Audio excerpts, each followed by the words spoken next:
Think about this. When you look at your second hand on your watch, every time it hits a number, that's a child. Enough, moving people from not having to having enough to survive. It's interesting when you put a face on it and it gets away from being a stat, it kind of makes it sink in a little bit. Compassion International put out a great work on poverty and helping explain poverty. In fact, they would say there's something called the poverty wheel. And they said there's 6 spokes to this wheel, which really attribute to leaving people in poverty. And their mission as an organization is to attack those 6 spokes so that people can move to enough. And so if we were to take a look at that wheel and those 6 spokes, let's walk through what they are. One of them, the first spoke, is economic, which is normally what we think of when we think of poverty, not having enough money. Economic, not having the funds you need to provide, the roof over your head, the food that you need, the clothing that you need, the water that you need, all that stuff. In fact, worldwide scope, if they look at all the money that everyone makes in the world, they would define low income as this: $825 a year or less is low income. 37% of our world lives on that. That's like $2.26 a day. They would describe high income as this: anything over $10,000 a year.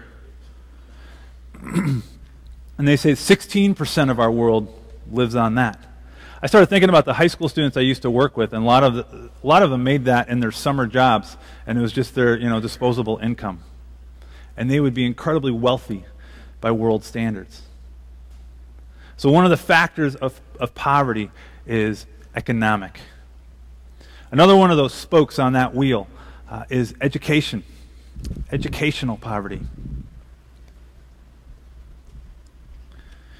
You think about this, junior high and high school students around the world, there's 115 million kids around the world who do not have access to schooling. Can you imagine the disadvantages of not being able to read or write and what that would do for you in the position or the job that you hold? I was trying to think through that. I can't remember not being able to read. I was thinking back on that, and my wife Nicole is a kindergarten teacher, and I was watching her.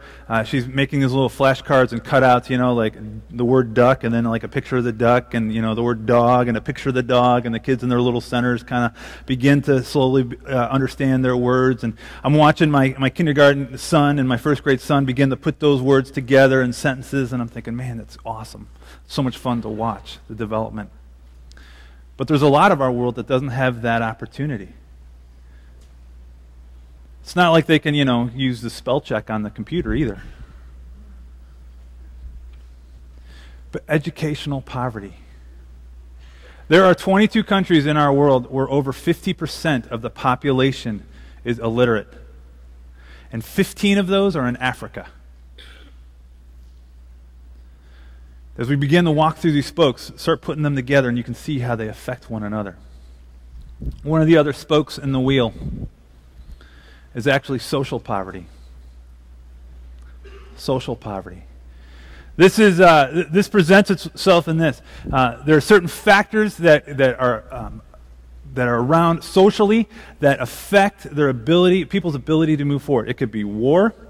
It could be the political party that's in control. It could be a caste system of some sort. They're born into the wrong family in that country, but it stops them. It prevents them from moving forward. We've been talking a lot about the Village of Hope recently, the 20-plus year war that's been going on in northern Uganda. Well, that's a factor in poverty and the spoke in that wheel. So social poverty.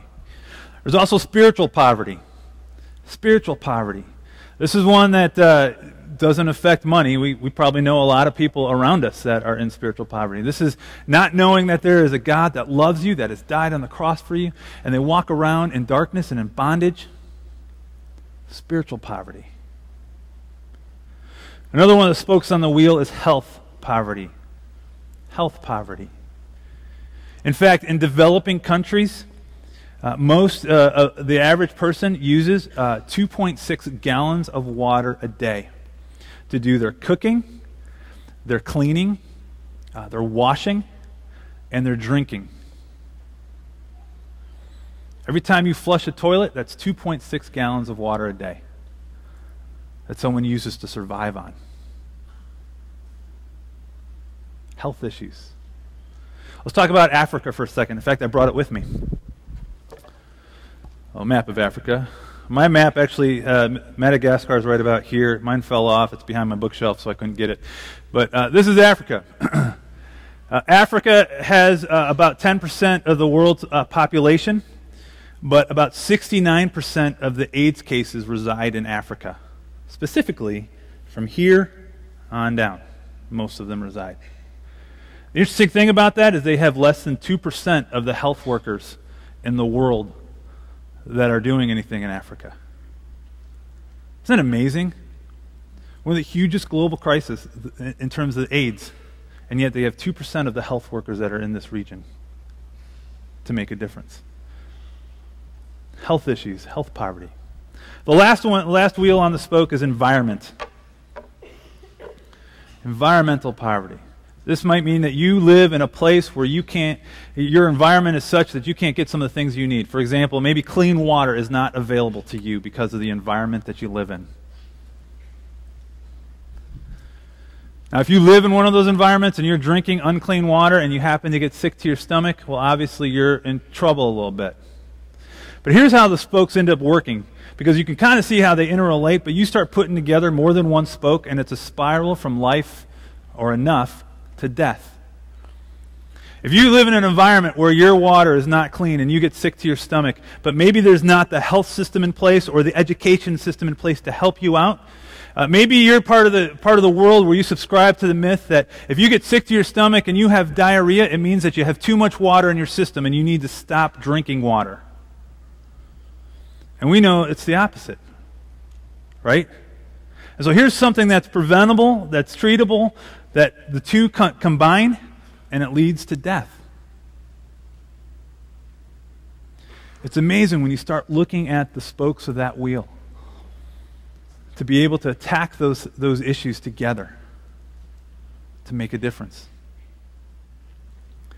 Well, we could talk about stats all day, and to be honest with you, you'd probably have the same reaction I do reading over them, is that your eyes would start to roll into the back of your head, and you'd become overwhelmed at the magnitude of what is really going on in terms of poverty in our world, and in places that we hardly see or hear about. And so that leads us to the question, how does God, what is His response to poverty? What does He say in His Word? What is His heartbeat for those who are suffering from being poor or suffering from injustice? What does He say to us in His Word? The interesting thing is you don't have to go very far in His Word. In fact, people have counted up the amount of times that God speaks on this subject of poverty or injustice or the poor. And they would tell you there's over 2,000 references. So you don't have to go very far in your scripture. And so what we're going to do for the rest of the time here is we're going to start at the first verse, and we're just going to walk through all 2,000 real quick. So you guys ready? Actually, we're only going to talk about 4. We're only going to talk about 4. I believe that there are times that God pulls back the scope of the world that we live in and pulls back and gives us a glimpse of the entire world and what He wants us to do with what we're seeing.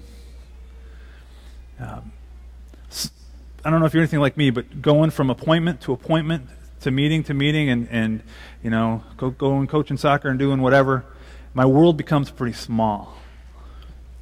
And then there's moments that God gives me where He just opens up and goes, hey, there's more to this. There's more that I'd like you to see. There's more that I'd like you to be involved in as my child.